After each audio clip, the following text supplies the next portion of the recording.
அனைவருக்கும் வணக்கங்க. என்னுடைய பேர் ராஜு. நான் ஊரப்பாக்கத்துலேருந்து வரேன். 2001 வருஷத்தில் என்னுடைய மனைவியுடைய அனாரோக்கியத்துக்காரனால இந்த தியானத்துக்கு வர்றதுக்கு வாய்ப்பு கிடச்சிது. வீட்டு பக்கத்துலேயே தியான் சென்டர் இருக்குது. ஹைதராபாத்தில் வேலை பண்ணும்போது வர்றதுக்கு வாய்ப்பு கிடச்சிது. ஏர்போர்ட் ஆதாரத்தில் நான் வேலை பண்ணியிருந்தேன். சென்டர் இருக்குது.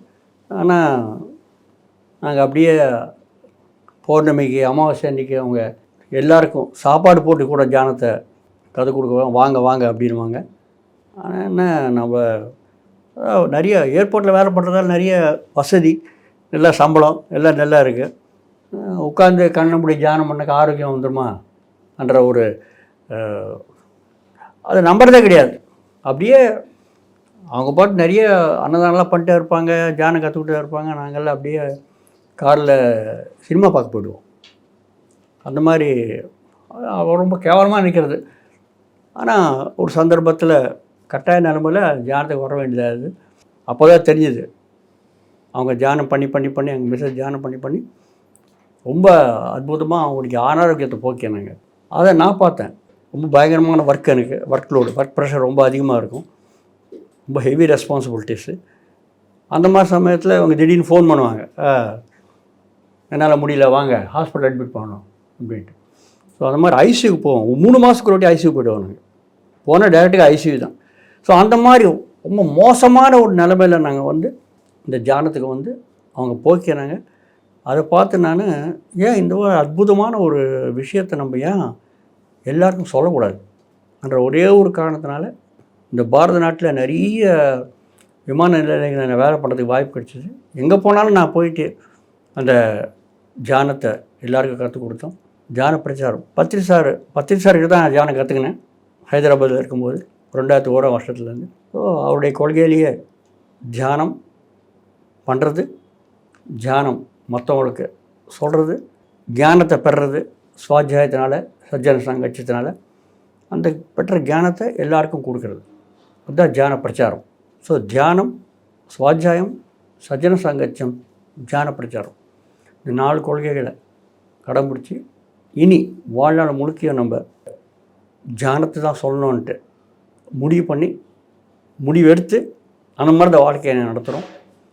எங்கள் ஊர் பக்கத்தில் பத்திரிகை எங்கள் பெரும்பல் கூட ஓப்பன் பண்ணியிருக்காரு. ரொம்ப அற்புதமான ஒரு நிகழ்வு. இனி முழுக்க நம்முடைய வாழ்க்கையோட நோக்கமே, லட்சியமே தியான பிரச்சாரம் பண்ணுன்றது தான். அதை தெரிஞ்சுக்கணும். அந்த மாதிரி தெரிஞ்சுக்கிறவங்களாம் பத்திரி சார் கரெக்டாக பிடிச்சி எடுக்கிறார் எக்ஸாக்டாக. அதனால் எப்பப்போ எங்கெங்கே தியான மகா யஜ்யங்கள், யாகங்கள், சக்கரங்கள் நடக்கிறதோ அத்தனையுமே நான் நிறைய இதில் பங்கு பெறத்துக்கு வாய்ப்பு கிடச்சிது. எங்கே இந்தியாவில் வேலை பண்ணாலும் இந்த சமயத்தில் அங்கே அந்த ஊரில் அதில் பங்கு பெறத்துக்கு வாய்ப்பு கிடச்சிது. அதனால தான் நம்ம பண்ணுற சேவை, உண்மையான சேவை என்னென்னா அதுதான். ஆக்சுவலி நம்ம கொடுக்க வேண்டியது, நம்ம பண்ண வேண்டிய தானம் என்னன்னாக்கா தியான தானம் தான் மெயினாக பண்ணுறோம். ஸோ அந்த தானம் தான் உண்மையான புண்ணியம். எந்த காரியம் பண்ணாலும் நம்ம நல்ல காரியம்னா புண்ணியம் சொல்லுவோம். புண்ணியத்துக்கு என்ன பலன்? புண்ணியத்துக்கு பலன் ரொம்ப வசதியோட சலுகையான வாழ்க்கைகள் தான். அவ்வளோதான் வரப்போகுது.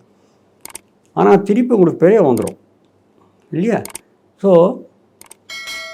பிறகு வராத கர்மக்கள் நம்ம பண்ணணும் கடைசியில். அதுதான் நிஷ்காம கர்மா சொல்லுவாங்க. அந்த நிஷ்காம கர்மா தான் இந்த தியானம் பிரச்சாரம் பண்ணுறது மெயினாக. அதுதான் உண்மையான புண்ணியம். அந்த புண்ணியத்தினால உங்களுக்கு பிறகு வராது. எவ்வளவோ கர்மக்கள் பண்ணி பிறகு எடுத்துகிட்டு வரோம். ஆனால் பிறகு வராது இருக்கணும்னாக்கா நிஷ்காம கர்மா தான் பண்ணணும். இந்த நிஷ்காம கர்மாவில் ரொம்ப உயர்ந்த கட்டத்தில் இருக்கிறது தான் இந்த தியான பிரச்சாரம். தியான பிரச்சாரம் பண்ண நம்முடைய கர்மாக்கள் எல்லாமே தக்தமாகிடும் இந்த தியானத்தினால தான்.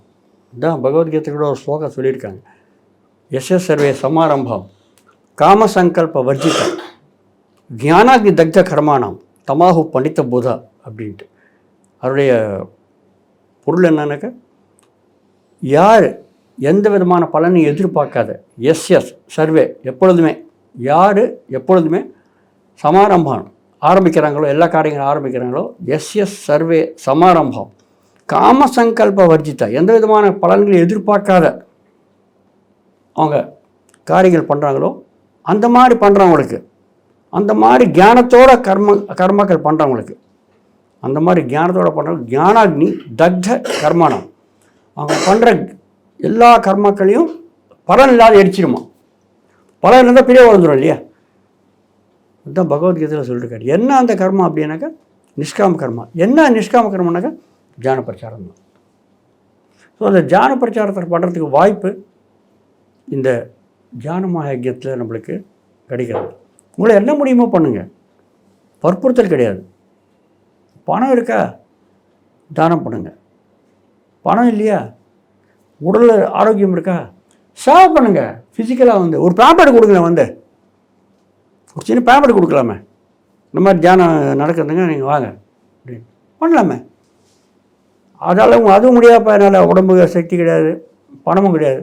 ஓகே, நீங்கள் என்ன கற்றுக்கிறீங்களோ வாயை திறந்து அந்த தியானத்தை சொல்லுங்களேன் 4 பேருக்கு, அவங்க வருவாங்க. அதுதான் தியான பிரச்சாரம். அதுக்கு ஒரு பைசா செலவு கிடையாது இல்லையா. பண்ணுங்க, கடைசி பிரிவு வாய்க்கலாம். இனி என்ன பிரிவு எடுத்து என்ன பண்ண போகிறீங்க? யுகம் மாறுறது, கலியுகம் போயிட்டு நீ சத்தியுகம் வருது. இப்போ கூட நம்ம இந்த பிறகு இந்த கர்மாவுடைய சேஷத்தை வச்சுக்கினாக்கா இனி எங்கே பண்ண போகிறீங்க? அதனால் மேக்ஸிமம் தியான பிரச்சாரம் பண்ணுங்கள். அதனால் அது பண்ணுறதுக்கு நம்மளுக்கு வாய்ப்பு இந்த மாதிரி தியானமாக யஜ்யங்கள். ஸோ அதனால் என்ன முடியுமோ, உங்களால் எதை முடியுமோ, சொல்லாலேயோ செயலாலேயோ சிந்தனையாலேயோ பொருளாதாரலையோ இல்லை பணமாவோ எப்படி முடியுமோ நீங்கள் முழுசாக அர்ப்பணம் பண்ணுங்கள். என்ன சொல்கிறானுங்க, நம்ம இப்போ சம்பாதிக்கிறோமோ அதில் 10% நீங்கள் நிஷ்காம கர்மக்காக பயன்படுத்துங்க. நிஷ்காம கர்மனா என்ன? தியான பிரச்சாரம் தான்.